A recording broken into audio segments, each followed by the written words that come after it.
Olá, tudo bem? Boa noite. Bem-vindas e bem-vindos a mais uma atividade da nossa programação cultural da Biblioteca Demonstrativa do Brasil, Maria da Conceição Moreira Salles. A nossa BDB Cultural, a nossa programação recebe esse nome muito carinhoso. É sempre bom lembrar que a BDB Cultural é uma iniciativa do governo federal, por meio da Secretaria Especial de Cultura, do Ministério do Turismo, em parceria com a Biblioteca Demonstrativa do Brasil, Maria da Conceição Moreira Salles, a BDB, e por meio de um termo de colaboração com a organização social Voar Arte para a Infância e Juventude. E a nossa agenda, como sempre, repleta de grandes atrações. Hoje, no nosso Cine BDB, recebemos um documentário do maravilhoso professor aqui do X Federal, o cineasta Vladimir de Carvalho. É bom lembrar que esse documentário, que se chama O Engenho de Zelins, que começa daqui a pouco, recupera a trajetória do célebre escritor paraibano. Nesse mês de junho, a gente celebra os 120 anos do nascimento do José Lins do Rego, esse intelectual brasileiro que soube ser respeitado, que, segundo o professor Vladimir Carvalho, sem nunca deixar de ser um meninão. E, sem mais delongas, convidamos aqui o nosso professor Vladimir de Carvalho, que é um cineasta e documentarista brasileiro, nascido em Itabaiana, na Paraíba, e radicado em Brasília desde os anos 1970. Entre as suas obras mais conhecidas estão o documentário Cabra Marcado para Morrer, iniciado em 1964, mas que só pôde ser finalizado 2 décadas depois, por ter sido censurado. Outra produção censurada sua, que se tornou muito conhecida, foi O País de São Saruê, de 1971. Ele é irmão do também cineasta Walter Carvalho, de Lavoura Arcaica. Professor Vladimir, bem-vindo. Olha só, em primeiro lugar, claro, né, as minhas felicitações por essa extraordinária iniciativa de vocês de celebrar, de se incorporar às comemorações ou às celebrações da passagem dos 120 anos de nascimento do grande José Lins do Rego, né? A Biblioteca Demonstrativa do Brasil, Maria da Conceição Moreira Salles, se incorpora a esse evento, a essa efeméride, que é da maior importância para a cultura brasileira, não é? Eu tenho aqui um orgulho muito, muito grande por ter sido também um iniciado, digamos, entre os sócios, entre aqueles frequentadores, sócios não, frequentadores que estavam sempre apostos ali na Biblioteca da Conceição, não é? Como usuário, eu não fazia falta lá, estava sempre presente, como diz nos eventos, inclusive, que ela era muito ativa, muito dinâmica, propunha muita coisa interessante, não faltava eventos na biblioteca. Então, estou à sua disposição para esse nosso encontro, digamos assim, bastante simpático aqui, em torno da figura de José Lins do Rego e da sua obra imortal que foi. Professor, nós aqui que fazemos essa programação, na realidade, a gente tenta, muito modestamente, apenas dar sequência à programação que a Conceição tão brilhantemente tocou naquela época, né? E vamos começar um pouquinho, já que o senhor já tem um irmão cineasta, me fale um pouquinho dessa história do cinema na vida dos Carvalho, né? Como é que o cinema, essa tela, como é que essa linguagem chegou na sua vida? Você tinha quantos anos, Vladimir? Olha, digamos assim, uma iniciação foi devido ao fato do meu pai ser um cinéfilo inveterado, né? Nós morávamos em Itabaiana, como você bem frisou aí, no interior da Paraíba, mas a gente frequentava, na medida do possível, porque só havia um cinema na cidade, né? E os filmes chegavam pelo trem da Great West, tem essa característica. Então, a boca da noite, o meu pai me pedia, vê se a campainha está tocando. Então, o cinema, para chamar a atenção, na cidade não era muito grande, ela tinha uma campainha que chamava, que naquele dia o trem tinha trazido o filme que seria exibido. Então, eu ouvia aquilo e vinha correndo, não, hoje tem cinema, não é hoje tem filme, hoje tem cinema, como hoje tem circo, né? E aí meu pai levava sempre a família ao cinema e ele era, apesar de ser um homem do interior, ele era muito antenado, ele era um cidadão, modesta parte, um cidadão antenado com o mundo, um leitor voraz de jornais, de livros, sabia tudo do Zé Lins do Rego, inclusive lá em casa era o que não faltava, eram livros de Zé Lins do Rego, né? Inclusive esse fantástico Doidinho, que é um romance que se passa em Itabaiana, no internato, quando o Zé Lins era criança, ele foi alfabetizado em Itabaiana, para a honra e glória daquela terra. Olha, que maravilha! Então, ele quase, por muito pouco, não foi seu conterrâneo de cidade, né? Porque, ainda mais o seguinte, ele nasceu no Pilar, antiga Vila Rica do Pilar, que fica, hoje, quase 20 minutos de Itabaiana para o Pilar, o outro município, né? Divisa com Itabaiana. Esse pequeno território poético onde transitou Zé Lins do Rego, porque talvez ele tenha tido uma professora inicial em Pilar, mas foi em Itabaiana que ele se preparou, que ele começou a aprender a ler, digamos assim, no colégio do professor Maciel, que se chamava Colégio Nossa Senhora do Carmo. Então, o meu pai, ele era assim uma pessoa que fabulava para não dizer, ele acrescentava alguma coisa às histórias que ele sabia de forma tão saborosa contar, entendeu? Então, o meu pai dizia que ele tinha visto o Zé Lins do Rego quando ele era aluno do professor Maciel, no colégio do qual meu pai também estudou. Mas eu, depois de algum tempo, já sabendo mais alguma coisa da vida, né? O meu pai faleceu muito jovem, aos 39 anos, mas depois eu fui apurando, eu fiquei fã, claro, eu fui educado, eu fui alfabetizado lendo Zé Lins do Rego, né? Aí eu vi que o meu pai acrescentava, porque havia uma diferença de idade muito grande entre o meu pai, não é? Uhum. E o Zé Lins. O Zé Lins nasceu em 1901 e o meu pai só nasceu em 10. Ele não tinha como estar juntos no colégio.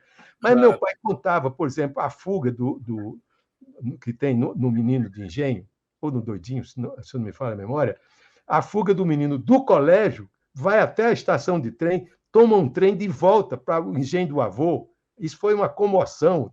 Todo o pessoal do menino fugiu do colégio do professor Maciel, foi um acontecimento do dia ali, entende?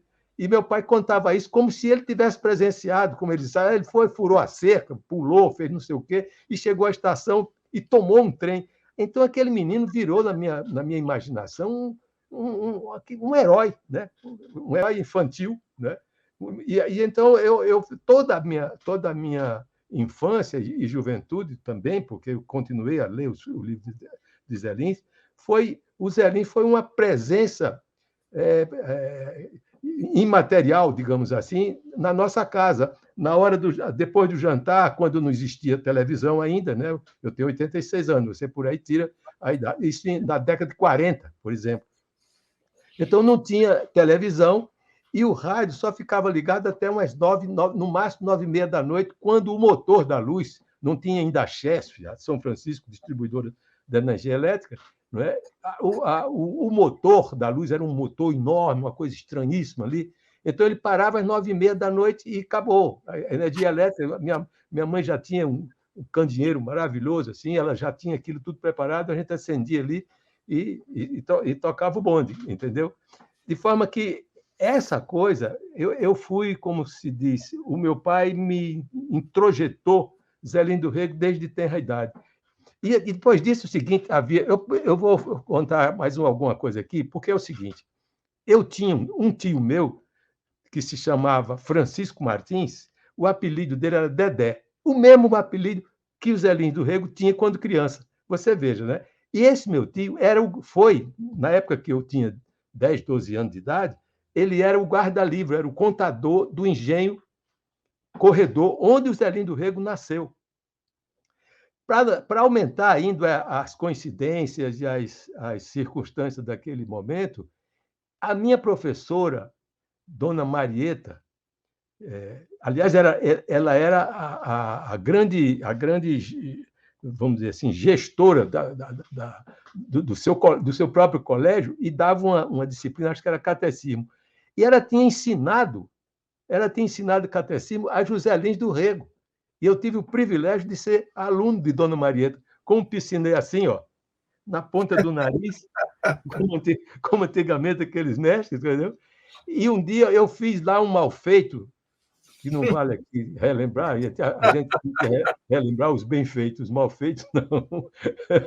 É, eu levei, você conhece, você já ouviu, pelo menos, você é jovem, mas você já ouviu falar na chamada tabuada, né? Claro, eu passei para a tabuada, eu já também? apanhei, claro, apanhei de régua lá no Maranhão, Olha só.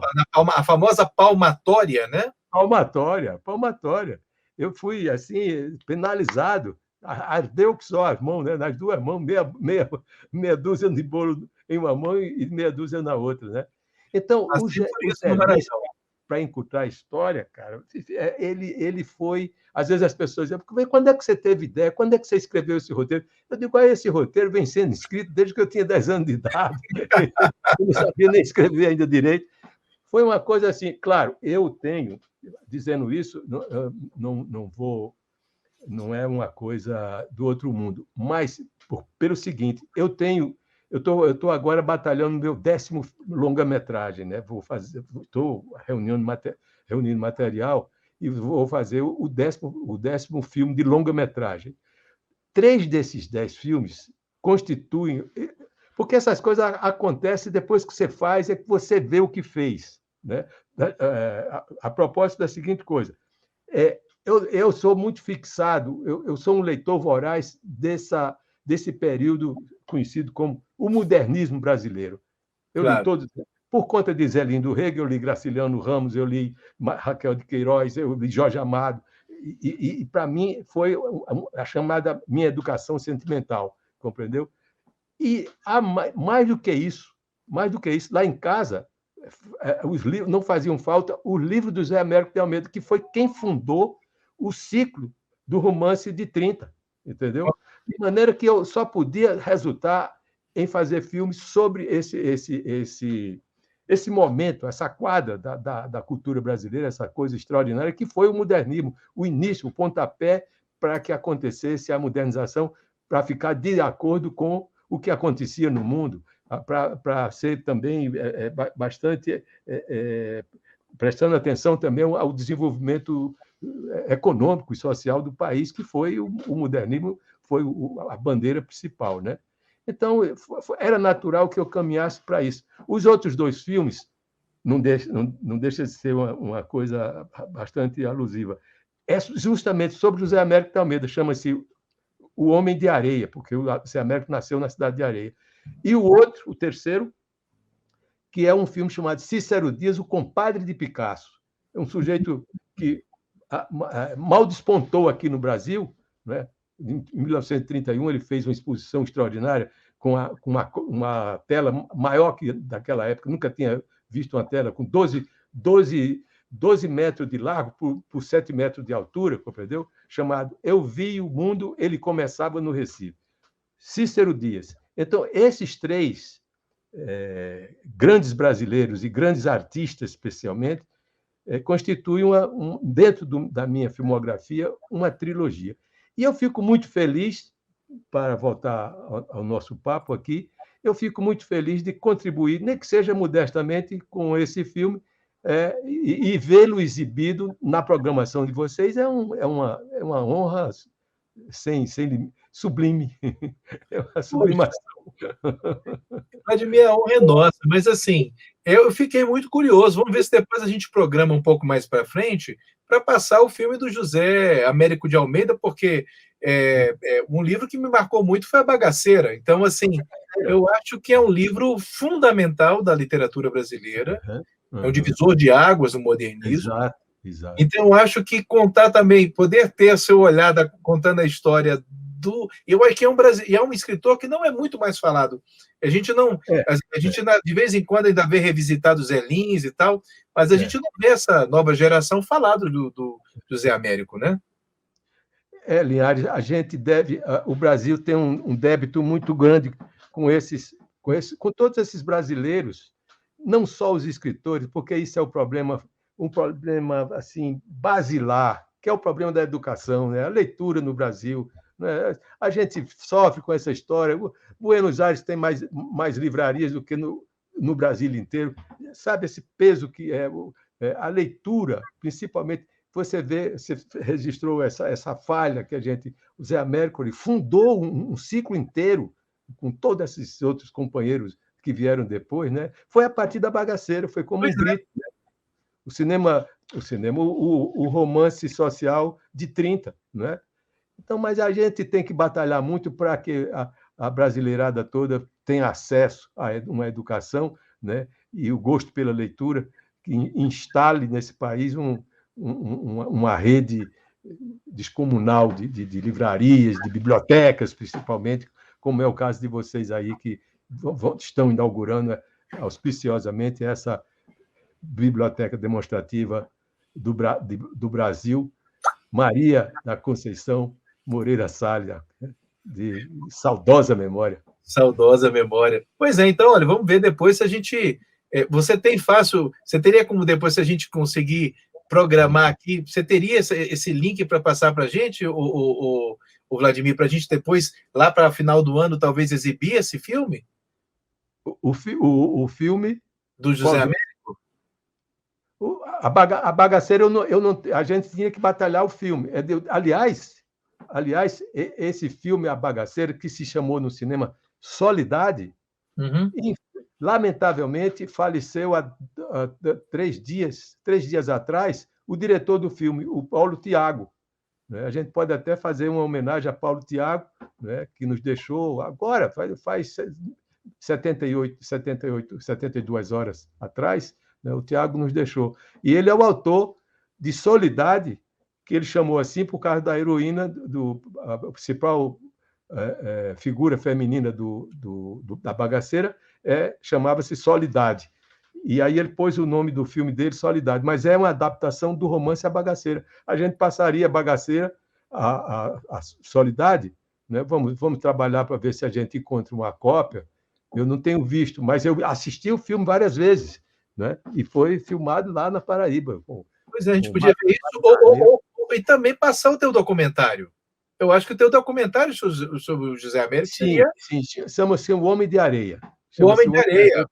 Eu tenho cópia aqui, entendeu? Opa, vamos ver se a gente consegue fazer essa exibição no final do ano, Vladimir. Depois vamos conversar com calma, que eu acho que seria uma grande contribuição, porque temos um grande problema de memória no país. De memória. É a velha história, né? Nós estamos ao invés de erguê-la, a gente está fazendo um cimentado, digamos assim, sobre a nossa própria memória. Né? Cada dia cai uma coisa, vai embora um pedaço da memória, até por coisa normal de esquecimento. Né?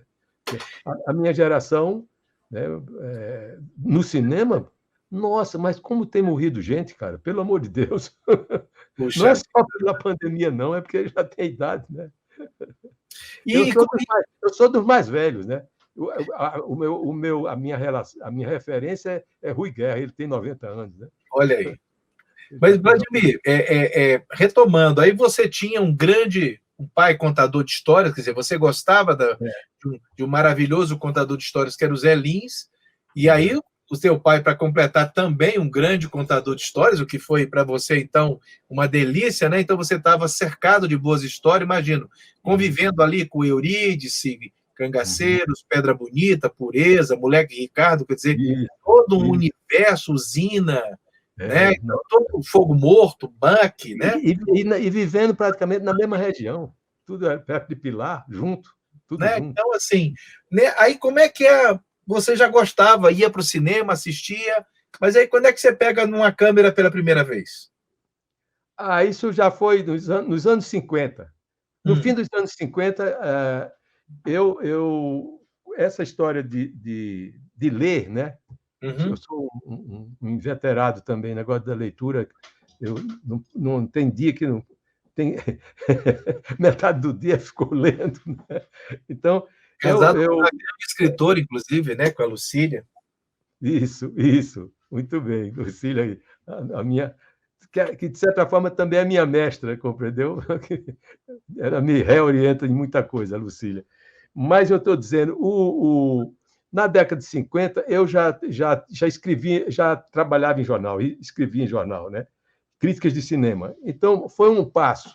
Quer dizer, eu fui atraído pelo cinema porque o meu pai, eu digo que o meu pai é como se fosse uma entidade espírita, sabe? Porque até hoje eu consulto de certa forma. Não sei se você pode entender. Eu estou fazendo esse gesto assim de aqui no ouvido, assim, porque Uhum. o espírito, né? Essa coisa. Claro. Eu não sou espírita, não tenho nada contra, mas não sou espírita, não sou um militante do espiritismo. Mas eu digo, meu pai é como se fosse me ditasse coisas, entende? Ele buzina aqui até hoje. Sério, você se lembra, né? Tal. Foi a primeira pessoa que me explicou que crítica não é uma pessoa xingar o outro, é a interpretação. Porque eu falei, por que isso que chama eles, aqui tem uma referência ao crítico. Ele falou, não, por quê? Porque ele criticou o outro? Não, aí ele me explicava o que era crítico, um crítico literário, etc.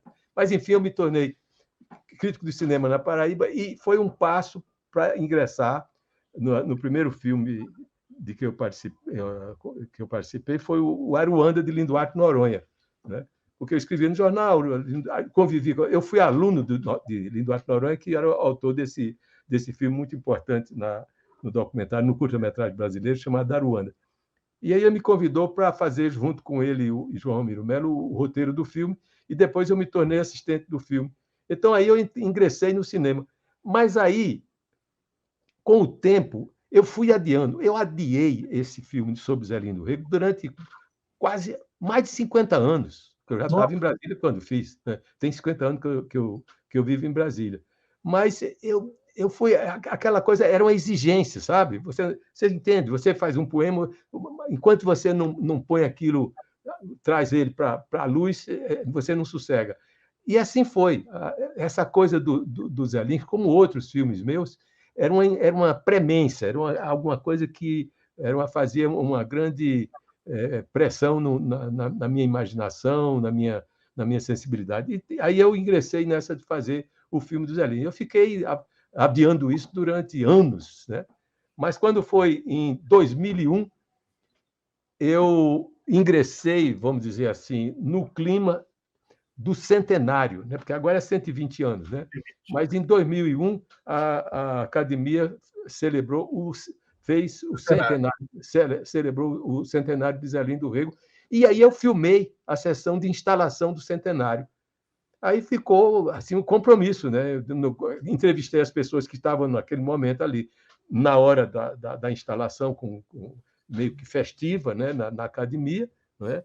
Aí entrevistei as pessoas que estavam ali na hora, e tanto que logo o início do filme já começa com uma frases e a imagem de Raquel de Queiroz, de Celso Furtado, de Ledo Ivo, de Afonso Arinos, falando de Zé Lins. Eu me lembro da frase de Raquel de Queiroz, porque o Zé Lins era louco por futebol, e então ela falou assim, o Zé Lins, ele se antecipou à própria glória, ele já entrou chutando a gol. Eu achei engraçado porque uma mulher usar esse vocabulário que é né? o futebol é uma coisa tão do povo, né? O Zé Lins já iniciou chutando a gol. Aí eu pus na tela essa coisa e foi aí que foi o pontapé inicial para que eu realizasse esse filme que só me trouxe alegria. Foi filme premiado. Aqui mesmo, no Festival de Goiânia, ganhou o prêmio de melhor direção. Estava lá o nosso Cécio Tirê, filho da Tônia Carreiro, que já nos deixou, né? Embora bem mais novo do que eu, mas já faleceu já há algum tempo atrás. Né? E é isso, o Zé Lins foi uma convivência. Né? Eu cheguei a ver Zé Lins, porque eu tinha meus 15, 16 anos de idade e frequentava, já era um frequentador. Olha só, eu tinha cerca de 16 anos de idade, mas eu não arredava o pé da biblioteca estadual. Não tinha, ela só era a biblioteca de João Pessoa, mas era do estado, né? E o Zé Lins, quando tinha férias, ele ia à Paraíba visitar Zé Américo, render homenagens a Zé Américo, que estava no governo, era governador nesse tempo, né? Então, uma tarde eu estava dentro da biblioteca, estava saindo, nos batentes da biblioteca, e ele, o sogro do Zé Lins, hospedava ele naquela rua, chama-se Rua Nova, a Rua da Catedral, ali em João Pessoa. E vinha ele pela calçada, junto com o Juarez Batista, que era um escritor, um notável escritor, lá nunca saiu da província, mas era muito conhecido lá. E ele vinha, era uma espécie de valete de chambre, de Zé Lins, eles vinham conversando os dois, mas eu fiquei assim, siderado, eu fiquei assim contra a parede, e eles dois passaram conversando, né?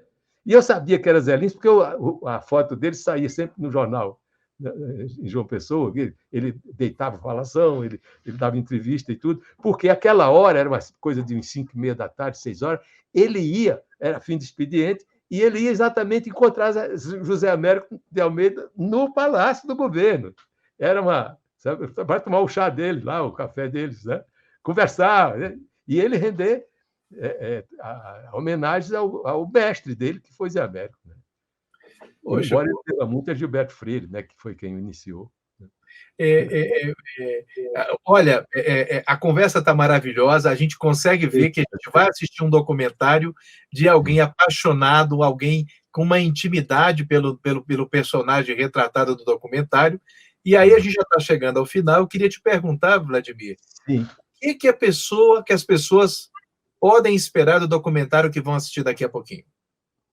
Veja, no mínimo, fidelidade e muita afeição, muita afetividade da parte de quem fez, modesta parte, né? Porque eu fiz assim, fiz para homenagear, eu não sou crítico, nem teórico de literatura, nem historiador, nem pesquisador, eu sou documentarista, né? E a figura de Zé Lins sempre me tocou, pelo que eu já expus aqui, de forma que vão encontrar, acredito que o melhor que eu pude fazer, entendeu? E vão ver do meu ponto de vista, é um retrato de corpo inteiro, porque eu começo com ele desde a infância até o seu falecimento em 1957. Então, você tem a ideia de quem foi José Lins do Rego, um monstro sagrado, uma figura extraordinária, que no momento em que realmente ele estava no auge, ele foi o maior romancista brasileiro daquela hora, nos anos 40, 50, no Rio de Janeiro, né? Além de ser o cronista do Globo, falando também do Flamengo, que era como que ele era apaixonado pelo Flamengo. Uma ideia fixa dele, ele era apaixonado, ardoroso. É verdade. Olha, mestre, quero lhe agradecer imensamente. Para mim foi uma delícia essa conversa. Como a gente vai ter a sessão, se não fosse a sessão agora, a gente ia se estender, porque a gente tem muitas coisas bacanas para falar. Mas, olha, vamos depois continuar. A gente vai se falar depois, para a gente combinar a exibição do Homem de Areia, né? Para exibir aqui o José Américo, que eu acho que também vai ser um belo documentário, que é muito importante de fazer o registro aqui para os brasileiros e nessa nossa programação. Receba um abraço, viu? Obrigado. Eu fico assim super honrado de ter participado desse evento que você promoveu, essa iniciativa da biblioteca aí, chegou a tempo e a hora. Muito obrigado. Muito obrigado. Querido, sinta-se, um beijo para você, beijo aí para a querida Lucília, ela passou algumas vezes aí por trás. Ela está em atividade, sempre. Não para. Muito obrigado. E a todos que estão nos assistindo, com vocês, o filme de nosso querido Vladimir de Carvalho.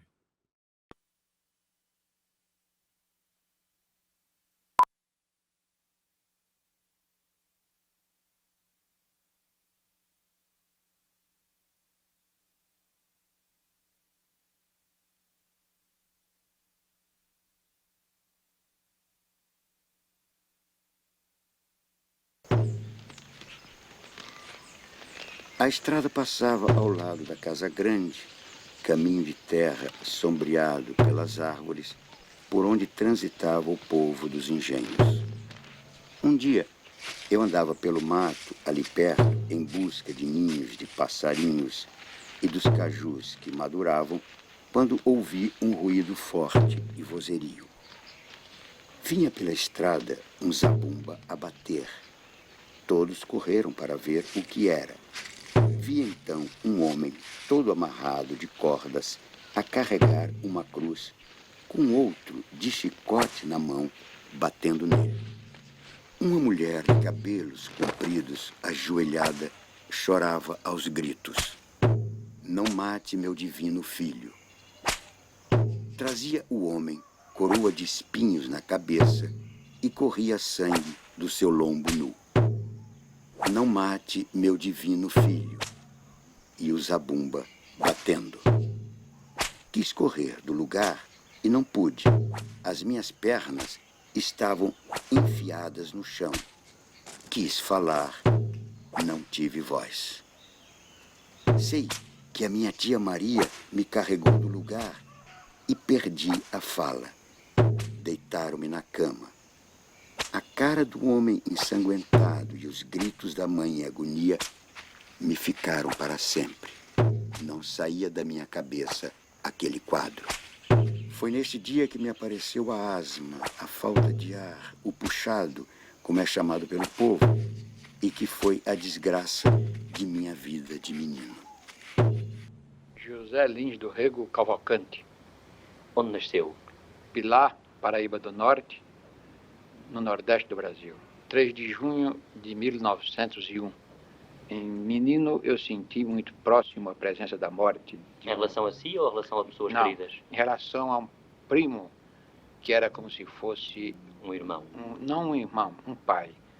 E tinha por ele uma expressão de admiração tão forte que a imagem de Deus que me vinha, quando eu pensava em Deus, eu tinha a imagem da cara desse meu primo. O meu Deus não era um Deus barbado, era um Deus de cara raspada. Esta é uma recordação viva e intensa que ainda hoje perdura.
Você sabe quem foi José Lins do Rego? Não. Você já leu alguma obra de José Lins do Rego? Não. Você sabe quem foi José Lins do Rego? Eu lembro. Como é seu nome? Romário. Romário? Você já leu algum livro dele? Você já leu algum livro de José Lins? Sabe onde ele nasceu? Não. Nunca leu um livro de José Lins? Não. Você sabe o nome do seu colégio? José Lins do Rego. Bom dia. Bom dia. Como é seu nome? Rui. Você sabe quem foi José Lins do Rego? Sei. Quem foi? É um escritor. Eu sou primo dele. Você é primo dele? Como é seu nome todo? José Rui Lima Lins. Você sabe onde ele nasceu? Sim. Não sabe. Já leu algum livro de José Lins? Eu comecei ali, mas não leio tudo. Não. É da família dele? Sou. Mas não mora no engenho? Não. O engenho meu bisavô vendeu. Eu estava morando lá em Itapuá e eu desci para... que eu sempre quando tinha uma fuga, desci assim para conversar com o seu Vieirinha, né? Aí cheguei lá, Me sentei, como eu já lhe contei, a banco da destilaria. Fiquei assentado. Você sentou aonde? No banco da destilaria. Era a destilaria de seu Vieirinha fazer aguardente, né? Aí Zelinho do Rego vinha, se aproximou-se e assentou-se. Ele vinha de onde? Ele vinha lá da Casa Grande, tinha almoçado e vinha pra cá tomar uma fuga que lá tava na sombra, né? Eu conversei com o Zelinho e perguntei a ele. Ele chegou, falou, deu as horas. E eu perguntei, eu sabia que ele tinha ido. Aí ele disse, o senhor o senhor fez uma excursão pelo estrangeiro? Ele disse, eu fui, tive na Itália, tive não sei aonde. Eu digo, os estilos de lá, como é? Assim, o modo de trabalhar. Ele disse, ó, os carreiros gostam muito de enfeitar os bois de laço de fita nas pontas, né? Aí foi a ponta do boi, essa foi o que ele contou, né? Aí ele ficou por ali, eu não puxo. O senhor sabe que eu não tinha ideia para puxar a conversa, né? Eu fiquei por ali, eu não sei como foi. Você me disse que você apresentou a sua filha pequena para ele? Sim, isso já foi depois. Quem apresentou foi minha mulher, né? Bom dia, dona Beatriz. A senhora se lembra quando veio Zé Lins, aquela história que ele já contou? Me lembro. Como foi, dona Beatriz? Eu morava lá perto, na casa que ele falou. E lá... E onde era? No Engenho Itapuá? No Engenho Itapuá. Lá nasceu minha primeira filha. Então, que todo mundo gostava do engenho, a partir de minha madrinha, Vieirinha, tudinho. Aquela menina, eles gostavam demais. Então... Como era o nome dela? Lucrécia. Quando Zé Lins chegou, ele estava já um pouco, meio já adoentado. Veio passar uns dias aí, a madrinha mandou dizer, diga para Beatriz que quando for de tarde, ela arrume a menina bem bonitinha e traga para Dedé ver. Porque Dedé era o apelido deles. Aí eu arrumei de tarde, aí eu fui, levei, ele estava assim na rede. Então ele falou assim, ô madrinha, quantos vestidinhos ela tem? Aí madrinha falou, tem 21 vestidinhos. Aí ela falou assim, ele falou assim, ficou balançando com ela, seguradinho assim, em pé, na perna dele mesmo assim, pelos braços, e dizendo, a menina dos 22 vestidinhos. Repetiu muito, bem umas 3 para 4 vezes. Vários engenhos tinham capelas. Entre um desses engenhos que tinham capela e que eu tinha que visitar obrigatoriamente, sempre aos domingos, estava o engenho Itapuá. E lá em Itapuá eu encontrei a magnífica figura de Dona Maria, chamada Tia Maria, ou Maria Menina, que criou e era tia e mãe de criação dos Zé Lins do Rio. Essa é sua Tia Maria.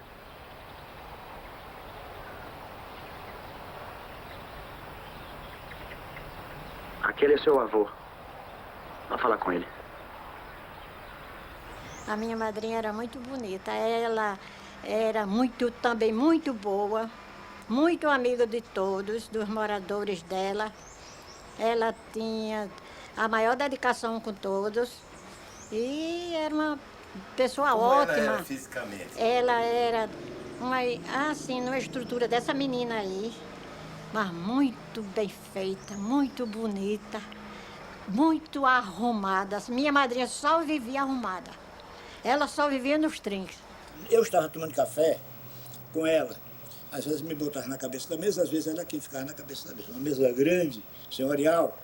E nisso chegou a fulana, uma Joana qualquer, e o Rio Paraíba estava quase com a cheia toda.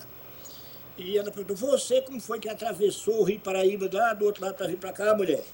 Aí, comadre Dona Maria, eu passei com água quase na altura do Sacramento.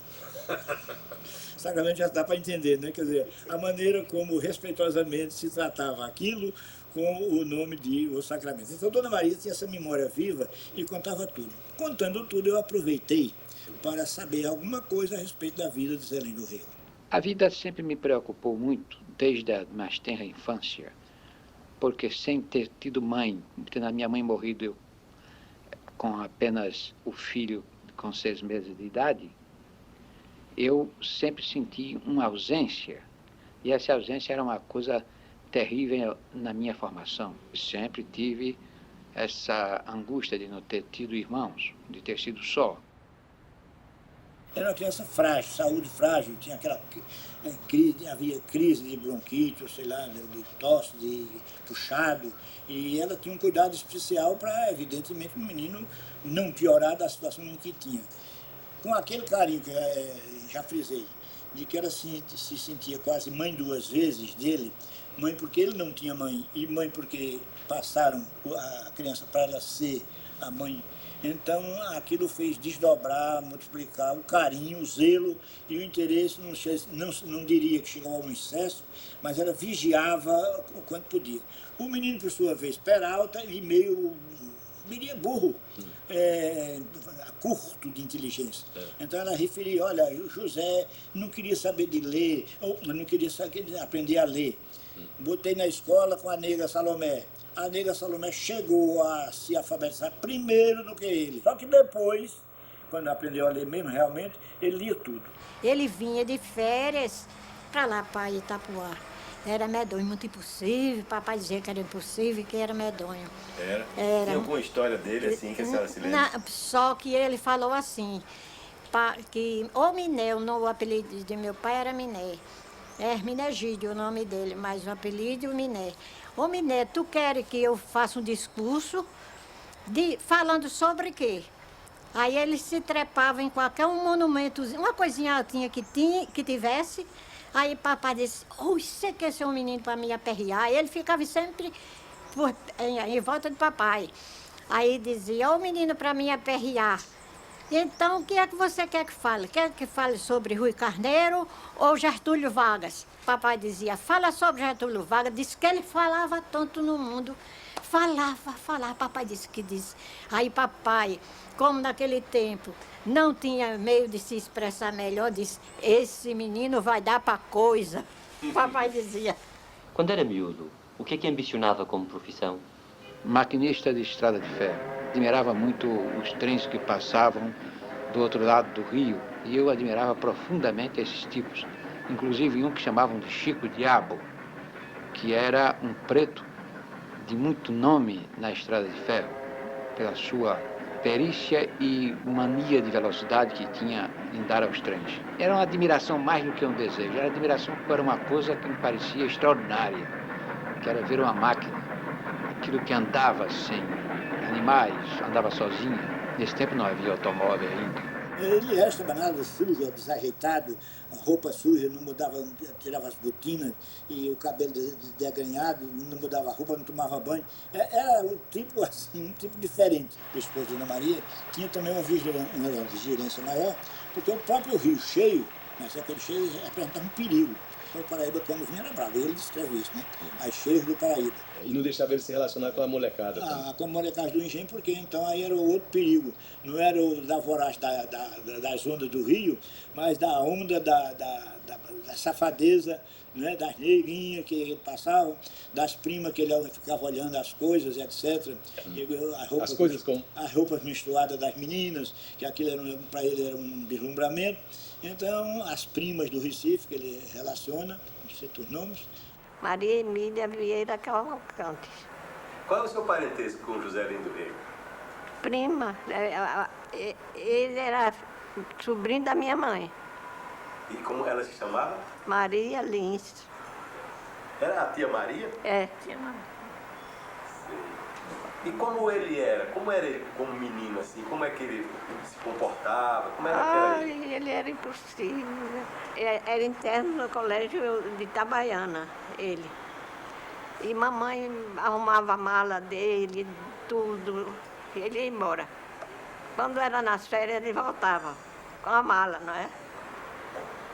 Quando mamãe abria a mala, só tinha um livro. Ele era muito distraído. O que ele pegava, passava, ia para o gavetão. O que pegava, ia. Não queria saber a cor. Aí vestia. Quando eu nasci, ele fala que teve muito ciúme. Depois ficou louco por mim. Eu pequenininha. Maria Emília, o Zé Lino não quis casar com você, não? Não. A prima? Não. Casava todo mundo? Eu queria muito bem a ele me queria muito bem, mas era assim, irmão. de manhã cedo, tocava, apitava o engenho, os homens começavam a trabalhar.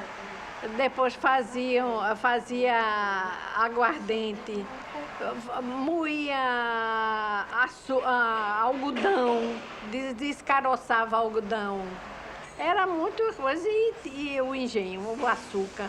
O bagaço da cana, quando estava quase seco, faziam aquele coisa enorme, sabe? Eles subiam, saía escorregando. Ele fazia muitas amizades com os molequinhos do engenho, não sabe? Era muito querido e fugia muito para tomar banho de rio. Sofria de um puxar, viagem. A asma antigamente era trancada no quarto, não saía. E ele vivia trancado no quarto.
A única coisa que eu aspirava e que me identificava com a adolescência era ser estudante de direito, ser aluno de direito. Você? Fui estudante, me formei em Recife, fui bacharel em direito. Ele foi estudar direito porque, não, como todos os outros nordestinos que não têm vocação para a medicina nem para a engenharia, só havia outra opção que era estudar direito, né? Agora, ele não deu a menor importância ao curso. Ele passou em todas as matérias com um simplesmente, que era a menor nota que dava aprovação, sabe? Até se costumava dizer, fulano passou com um simplão. Vivia pelos corredores, a cantar as óperas e operetas da época, e a pôr apelidos nos bedés, nos professores e nos alunos, né, a tomar parte em todas as brigas políticas da época, a se manifestar sempre contra o governador. Quando o avô mandou dinheiro para ele entrar no quadro de formatura, ele gastou todo o dinheiro tomando cerveja nos bares de Santo Amaro, que é onde está a Faculdade de Direito, e não entrou no quadro de formatura. Ele tinha um mundo do engenho que era o mundo dele, em que ele se apropriou, ele administrava esse mundo, o mundo do engenho, o mundo daquele cheiro da bagaceira, né, do cheiro do melado, aqueles tipos, paparrabo, aquelas coisas. E ao mesmo tempo, quando ele foi para Recife, né, então ele conhecia um outro mundo. Então o Gilberto Freire era um extraterrestre, era um ET que vinha de Harvard, falando inglês, falando de autores que ele nunca tinha lido, com outra visão. Nesse ponto eu acho muito interessante a fusão dos dois, né, desses dois mundos, não é? Vladimir, é o seguinte, agora mesmo na academia, há pouco tempo houve um debate sobre modernismo, Semana de Arte Moderna. Eu acho que a Semana de Arte Moderna não criou nada, é uma coisa completamente estéril, entendeu? Criou alguns... Foi um movimento badalativo feito por plutocracia, correu dinheiro, né? os grandes, correu dinheiro, mas não teve. O modernismo brasileiro começou, na realidade, com esse pessoal do Nordeste, entendeu? Essa junção de um homem culto, como era Gilberto Freire, não é, com um primitivo, como José do Rego. Então, você veja, 31, foi quando começou o modernismo brasileiro. Poxa, juntar na mesma foto, Graciliano, Jorge Amado, Jardim do Rego, Raquel de Queiroz, tá todo mundo em atividade. Se você for ver, Menino de Engenho, tá aí, Menino de Engenho, Caetês, entendeu? O 15 tinha saído há pouco tempo, 2 anos antes, entendeu? O Jorge Amado estava começando o Cacau, entendeu? Jorge de Lima estava fazendo a mudança dele de parnasianismo para o modernismo, entendeu? Valdemar Cavalcante, o Olívio Monte, tem um outro aqui, Aurélio Buarque de Holanda. Você não tem, nessa época em São Paulo, reunir não tem. Você pode ter, eventualmente, o Oswaldo Andrade com o Mar de Andrade, Menor Del Pique, a Vila Lobo não tem nada a ver com isso, estava lá. Não tem. Quer dizer, o modernismo brasileiro realmente começou nos anos 30 e com essa turma, a turma dos nortistas. Sente-se frequentemente angustiado? Sem dúvida, eu não sou uma figura liberta das angústias, porquanto de vez em quando sou assaltado pelas dúvidas sobre a saúde, e isto me transtorna, e me acabrunha, e me faz, como nós chamamos lá no norte, de jururu. As chamadas idiosincrasias de José Luiz do Rego, um homem que de repente virava um menino, tanta era a alegria que ele achava na vida, no outro dia chegava e estava muito triste, muito deprimido, porque ele sofria, ele se abatia, ele dizia, o jeito de nós vamos lá com o Jorge de Lima, o nosso poeta que era médico. Ele ia tomar uma injeção. Ele dizia, eu vi várias vezes, subimos o 8º andar lá do edifício Odeon, na Cinelândia,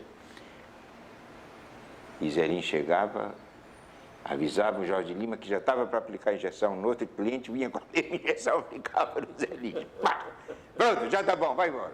Não vai morrer nada. Tinha aquelas crises e tal, mas era muito misterioso. Ninguém estava, ele não se, pelo menos com os amigos mais próximos, como eu e os outros, ele não se abria, não. A gente ficava e nem ninguém perguntava nada. No dia a dia dele, realmente, ele tinha outras válvulas de escape. Né? E, inclusive a banheira. Quando ele tinha problemas muito sérios, ele ficava na banheira e não queria sair da banheira. Tem gente que vai para debaixo da mesa, tem gente que vai para a cama. O Zé Lins ia para a banheira e ficava horas, às vezes dias até, né, sem querer sair da banheira, porque era ali o refúgio dele. E nós almoçávamos frequentemente na Colombo. Né? E na Colombo ele inventava histórias a respeito dos garçons, sabe? Ele dizia, esse garçom aqui, o apelido dele é Peitão, ele é amigado com um fuzileiro naval. Tudo ele inventava, sabe? E ele tinha raiva... Isso no Rio de Janeiro. Dos garçons não era propriamente uma raiva, tinha uma rivalidade porque ele era ardorosamente fã do Flamengo e os garçons da Colombo eram todos do Vasco. Né? Por isso ele inventava essa história para se vingar. Depois de beber muito uísque e muito vinho, nós saíamos bêbados, descíamos, atravessávamos a galeria dos empregados no comércio, íamos de braço dados, nós três, pela Avenida Rio Branco, e fazendo as maiores loucuras. Ele tirava os jornais da banca, não pagava, mas todos conheciam ele. Entrávamos na rua do Ouvidor, ele procurava ver se havia correspondência para ele na livraria Gé Olímpio, estava sempre no fundo da livraria Graciliano Ramos. Ele dizia, como vai, velho Graça? E não dava muita importância, né? Porque eram concorrentes. E mais adiante, estávamos em frente ao sobrado, onde havia a representação da Companhia Editora Nacional, e ele dizia, gritava, Otávio Marcondes, aparece aí, seu fresco, seu puto, seu safado. Sabe? E o Otávio aparecia na varanda e repelia, respondia aos insultos, sabe? E aquela gargalhada. Depois prosseguimos até a rua 1º de Março, onde havia uma mercearia, em cujos fundos se servia um uísque legítimo. Aí nós íamos curar a bebedeira com o uísque. Eu, quando estudante de Direito, ele... A gente vai pegar a do avião. Sim. É uma desgraça, tudo conspira contra nós, né? Do mal ao avião, até a aviação. Assim também tá danado. Só falta aparecer um cachorro latindo aqui. Eu uma vez, eu fui ensinar, eu não gosto de dirigir teatro não, mas houve um tempo que eu fui forçado a dirigir. Eu dirigi um grupo de estudantes e operários. Aí eu encenei uma tragédia grega, Antígona. Aí, na hora mais trágica, a hora que tem um diálogo entre Tirésias, né, e Creonte, o tirano e o profeta. Aí os dois, eu botei os dois assim Aí, rapaz, no dia da estreia, no momento desse diálogo, entrou um cachorro e se postou no centro do palco. Eu nunca vi um cachorro mais interessado em teatro. Porque o Tirésia dizia um negócio, ele olhava. Aí o outro dizia, ele olhava. E o público, as gargalhadas, rapaz, estragou a minha tragédia. Depois vieram perguntar, rapaz, que ideia genial você teve. Imagina. Mas vamos voltar. Você não acha hoje os José Lins bastante injustiçado em face editorialmente? Como isso... ele está muito injustiçado e não é só editorialmente, não. Eu acho que José Lins do Rego é um injustiçado pela crítica brasileira. Ele teve, quando em vida, algumas pessoas que reconheceram o mérito dele. Mas hoje eu acho Zé Lins um escritor injustamente deixado de lado. Porque eu lhe digo com franqueza, no meu entender, essa obra única, que é formada por 2 romances, Pedra Bonita e Cangaceiros, não fica a dever nada à grande obra de Guimarães Rosa, o Grande Sertão Veredas. O Glauber adorava o Zé Lins. O Glauber tinha todos os livros de Zé Lins em casa. Adorava. E claramente me disse que a primeira parte, porque eu tinha lido praticamente toda a obra do Zé Lins do Rego, eu conhecia bem. Então, eu reconheci a Mãe dos Cangaceiros, a primeira parte do livro, Cangaceiros, que é a Mãe dos Cangaceiros, eu reconheci na primeira parte de Deus e Diabo. Eu falei isso pro Glauber. O Glauber falou assim, é Pedra Bonita e a Mãe dos Cangaceiros. Então, a primeira parte, não, na segunda parte, delirante de Deus e o Diabo, a Mãe dos Cangaceiros está presente. E a primeira parte é Pedra Bonita. Não tem... Pô, só falta ter o mesmo nome, Bento, em vez de ser Manuel, né? Só falta ser, mas é a mesma coisa, é a mesma situação. E a própria família do Zé Lins do Rego, a Betinha, na ocasião que o filme saiu, ela questionava isso, chegou até mesmo a pensar entendeu? Em questionar isso, entendeu? Falar para ele, enfim, pedir alguma coisa, né? Falei, afinal tá usando a obra do meu pai. Mas eu acho que ele tinha consciência disso, sim. Olha, eu acho os 2 maiores romancistas do Brasil no século XX e acho que os 2 maiores romances escritos no Brasil no século XX são Fogo Morto e O Grande Sertão Veredas. O Zé Lins sofria com os personagens dele. O Zé Lins sofria com o mestre Zé Amaro, não é mesmo? O Zé Lins se emocionava, se empolgava, ele dizendo, você vai ver o que aquele moleque do Vitorino Paparrabo vai fazer? É um velho formidável. E eu sinto isso também em Guimarães Rosa. O Rosa vivia muito a angústia daqueles seus personagens, como o Zé Lins também. Qual teria sido a obra literária que mais influenciou a sua formação intelectual? A minha talvez tivesse sido o Le Rouge et le Noir de Stendhal. Talvez tivesse sido um livro fundamental da minha adolescência e da minha mocidade. Ele foi apresentado a mim e a Odilon Ribeiro Coutinho por Gilberto Freire. Mas nós tivemos muito mais encontros, nós 3, Zé Lins, Odilon e eu, do que com Gilberto. A relação Gilberto Freire e Zé Lins. O Gilberto Freire dizia com toda a letra, eu o moldei, é como se fosse uma escultura em minhas mãos. É altamente desagradável.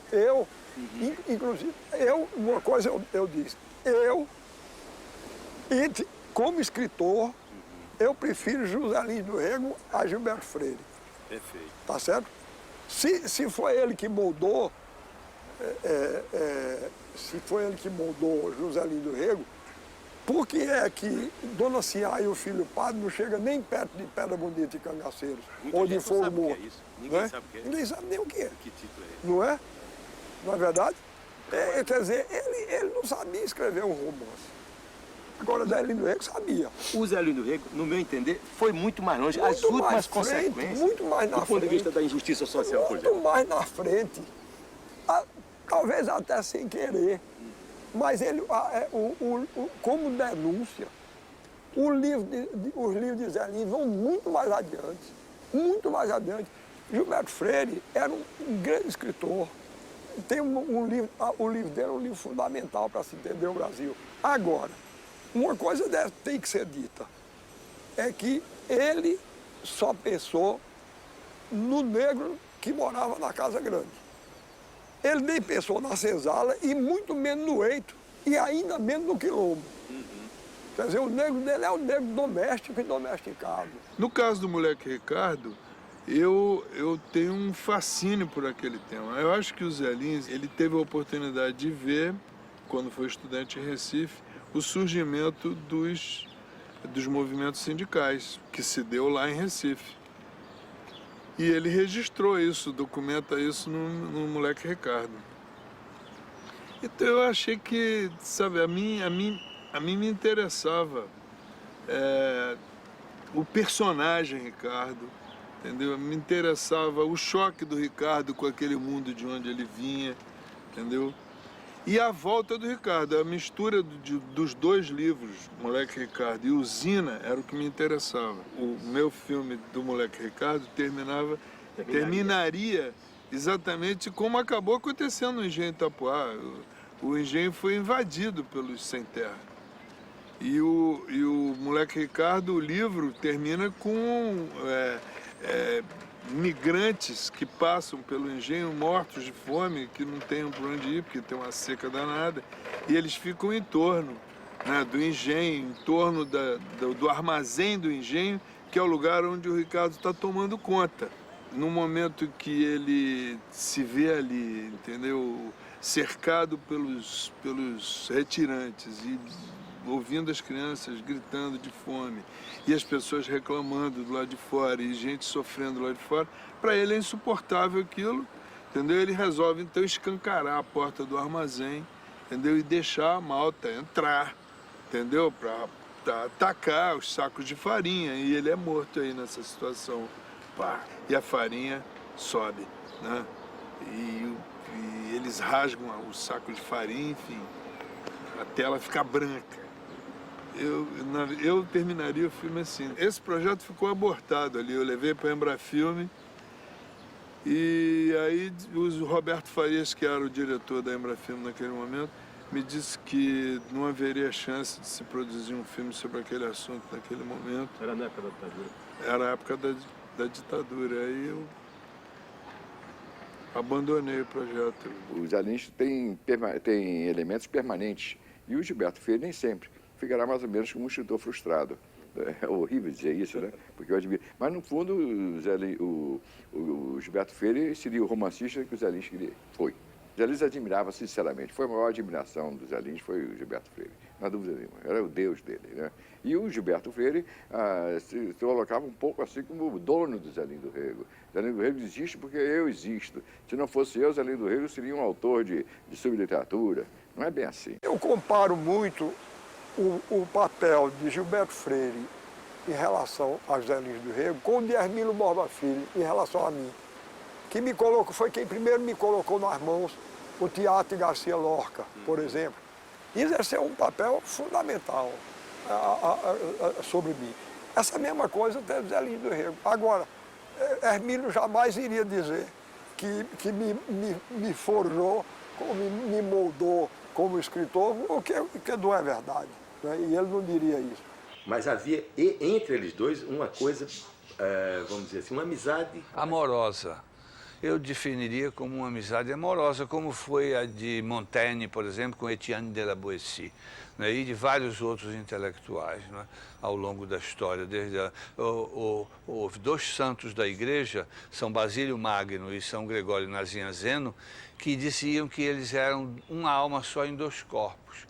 E não há nisso nenhuma conotação sexual, não, sabe, creio eu. Hedonistas, às vezes. Os dois muito sensuais. Gilberto e Zé Lins podem ser definidos como pessoas muito sensuais e até diria eróticas. Ditava Zé Lins para mim o discurso de posse na academia. Ele foi eleito para a vaga deixada por Ataúfo de Paiva. E ele de vez em quando perguntava: o amigo está gostando da frase? Da frase. Mas houve um momento que ele disse assim: venho ocupar a vaga de um acadêmico, não, desse homem brilhante, que chegou ao Supremo sem nunca ter redigido uma lei. E chegou à Academia Brasileira de Letras sem nunca haver escrito um livro. Eu digo: Zé do Rego, mas você não pode dizer isso no de academia. Ele virou assim para mim e disse: eu não sabia que depois de tantos anos que o amigo não gosta de dizer a verdade. Ele era um homem comum, embora filho de menino de engenho, né? Ele tinha esse contato, porque a infância, isso ele narra muito bem, tanto no Menino de Engenho quanto no Meus Vezes Anos, né? Esse contato com o povo, os amigos dele foram Moleque Ricardo, não é? Ele tem essa empatia com... Ele não tem realmente essa posição, digamos assim, olímpica do Gilberto Freire, que foi estudar nos Estados Unidos, entendeu? Eu aprendi inglês, eu nunca soube inglês, né? Vivia quebrando a cabeça. Então, daí essa admiração que ele tinha para quem sabia inglês, né? Então, o Zé Lins, por todo motivo, foi um grandíssimo tipo humano que soube criar tipos humanos admiráveis. Paparrabo! É a mãe sem uma égua! É a mãe! Capitão Vitorino Carneiro da Cunha! E não me faz favor, paguei patente, Capitão Vitorino. E essa burra, capitão, cadê o rabo dela? Quem papou o rabo da burra? Vá perguntar à tua mãe. Sou homem da lei. Se querem na ponta do punhal, é comigo. Quero respeito.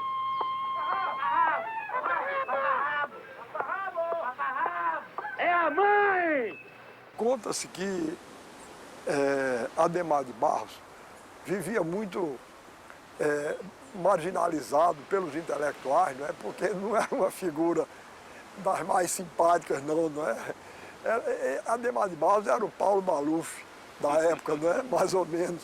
Então, de maneira que quando ele era prestigiado por algum intelectual, ele ficava muito contente. E havia um escritor gaúcho, uma figura muito querida no tempo de Zé Lins, que era Álvaro Moreira, e que era uma pessoa extrovertida e coisa, e a família de Álvaro Moreira tinha relações de amizade com Adhemar de Barros. Então, Álvaro fazia tudo para os intelectuais amigos dele irem visitar Adhemar e coisa. E chamou Zé Lins, e Zé Lins se recusava. Eu quero negócio com Adhemar de Barros. Não, você está conversando? Mas depois de muita insistência, resolveram ir, né? Quando chegaram lá na casa de Adhemar, Dona Leonor, que era a esposa de Adhemar, disse: vem chegando aí agora o autor da mais bela página de literatura já escrita em língua portuguesa. Aí recitou um trecho de Meus Verdes Anos decorado. Aí Adhemar disse: protesto. Essa não é a mais bela página. A mais bela página de literatura de língua portuguesa é esta. Aí disse um trecho de Fogo Morto, né? Também de Zé Lins do Rego. Quando terminou, Zé Lins estava seduzido. Ele que era o homem da impulsividade, né? Aí quando ele saiu, disse que ele agarrou no braço de Álvaro Moreira e disse: mas, seu Álvaro, como é difícil ser homem público neste país. Quantas calúnias eu não já tive que ouvir desta figura encantadora que é a Adhemar de Barros. E saiu por aí. Era o nosso lugar de almoço. Confeitaria Colombo. Onde estava a turma do Flamengo da ala do Dragão Negro. Me lembro de um dia que o Conde Dom Ribeiro Coutinho nós almoçamos. Lembro que pela primeira vez, tanto Zé Lins quanto eu, tomamos o vinho francês Medoc, pago por Odilon, naturalmente, o grande usineiro. Saímos os três para o Maracanã para ver um jogo amistoso entre Flamengo e Racing da Argentina. Então nós fomos para essa tribuna, aquelas cadeiras azuis da tribuna do Maracanã, e de repente chega a essa tribuna e senta 2 ou 3 filas atrás, uns 10 casais argentinos, os paredros do Racing, acompanhados por Fábio Carneiro de Mendonça, e acontece que o jogo vem 1-0, e o Zé Lins vibrava como o mais radioso dos torcedores de futebol que pudesse existir no mundo. Ele se levantava, erguia os braços e gritava: uma vez Flamengo, sempre Flamengo, viva o Flamengo. O negócio dele, o Flamengo para ele era um estado de espírito. Acontece que o Racing empata. E os argentinos aqui atrás, o que era muito natural, mostram o seu contentamento com o gol do seu time. O Zé Lins não gostou nem do empate, muito menos da comemoração pelos argentinos ali junto dele. Porque ele era o próprio Flamengo. Acontece que o Racing faz o segundo gol. Aí os argentinos não se contiveram, se largaram em celebrações altas. Ele olha para trás e vê que Fábio Carneiro de Mendonça está também rindo, porque era tricolor. No fundo, o tricolor não é os tradicionais adversários, Fla-Flu. Uma derrota do Flamengo, de algum modo, alegrava o pó de arroz.